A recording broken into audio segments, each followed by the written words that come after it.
Hi everyone, today మన టాపిక్లో H1B visa గురించి పూర్తి వివరాలు తెలుసుకుందాం. First of all, H1B visa అంటే ఏమిటి? అమెరికా మన దేశానికి వేల కిలోమీటర్ల దూరంలో ఉన్న నిత్యం అందరి తలుపుల్లో మెదలుతూనే ఉంటుంది. ఇందుకు గల కారణం లక్షలాది భారతీయులు ఆ దేశంలో ఉద్యోగం చేస్తూ ఉండటమే. ప్రధానంగా తెలుగు రాష్ట్రాల నుంచి ఎంతోమంది అక్కడ కొలువుల్లో ఉన్నారు. డొనాల్డ్ ట్రంప్ అమెరికా అధ్యక్షుడు అయ్యాక ఐటీ ఉద్యోగులు H1B వీసాలు వంటి అంశాలు అడపాదడపా పతాక శీర్షికల్లో నిలుస్తూ వస్తున్నాయి. తాజాగా కూడా H1B, H4 వీసాలపై ఆందోళనలు రేకెత్తుతున్నాయి.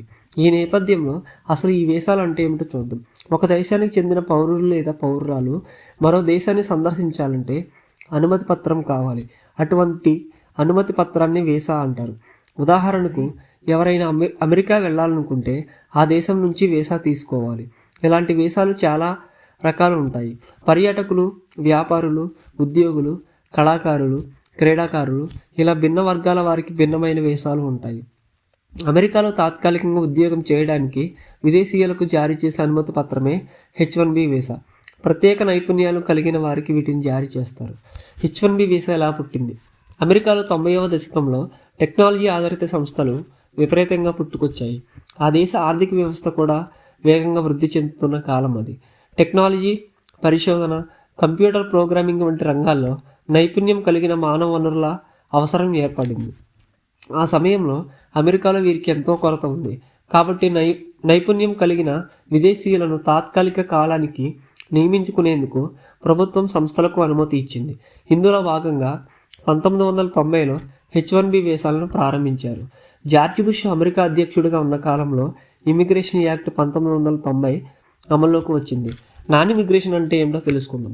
అమెరికా జారీ చేసే వీసాలు ప్రధానంగా 2 రకాలు ఉంటాయి. ఒకటి ఇమిగ్రేషన్, 2 నాన్ ఇమిగ్రేషన్. అమెరికాలో స్థిరపడాలనుకునే వారికి ఈ ఇమిగ్రేషన్ వీసాలు ఇస్తారు. దీనికి కొన్ని అర్హతలు ఉండాలి.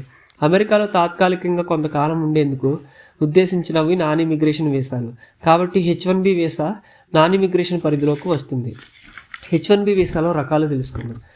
అమెరికా ప్రతి ఏడాది పరిమిత సంఖ్యలో మాత్రమే H1B వీసాలను జారీ చేస్తుంది. ఇవి 3 విభాగాలుగా ఉంటాయి. ఫస్ట్ వన్ సాధారణం. ఏడాదికి 65,000 వీసాలు జారీ చేస్తారు. వీటిని జనరల్ కోటా అని చెప్పుకోవచ్చు. అంటే ఎవరైనా దరఖాస్తు చేసుకోవచ్చు. Second one masters. అమెరికాలో మాస్టర్స్ చేసిన వారికి ఏడాదికి 20,000 వీసాలు ఇస్తారు. వీటికి అందరూ దరఖాస్తు చేసుకోలేరు. Third one reserved. స్వేచ్ఛా వాణిజ్యంలో భాగంగా సింగపూర్, చిలీ దేశాలకు ఏడాదికి 6,800 వీసాలను రిజర్వ్ చేసి ఉంచారు. ఎంపిక విధానం. H1B వీసాలకు డిమాండ్ బాగా ఉంటుంది. కోటాకు మించి దరఖాస్తులు వస్తే లాటరీ విధానంలో వీసాలు కేటాయిస్తారు. కంప్యూటర్ ర్యాండమ్గా వీటిని ఎంపిక చేస్తుంది. ఎవరు దరఖాస్తు చేయాలి? తమ ఉద్యోగుల కోసం సంస్థలు H1B వీసా కోసం దరఖాస్తులు చేస్తూ ఉంటాయి. అలాగే మరికొన్ని సంస్థలు స్పాన్సర్ చేస్తుంటాయి. దరఖాస్తు ఫీజు. ఆయా సంస్థల పరిమాణం ఆధారంగా H1B వీసా దరఖాస్తు ఫీజు $1,600 నుంచి $7,400 వరకు ఉంటుంది. అంటే మన కరెన్సీలో చూస్తే దాదాపు 1,00,000 నుంచి 5,00,000 మధ్య ఉండొచ్చు.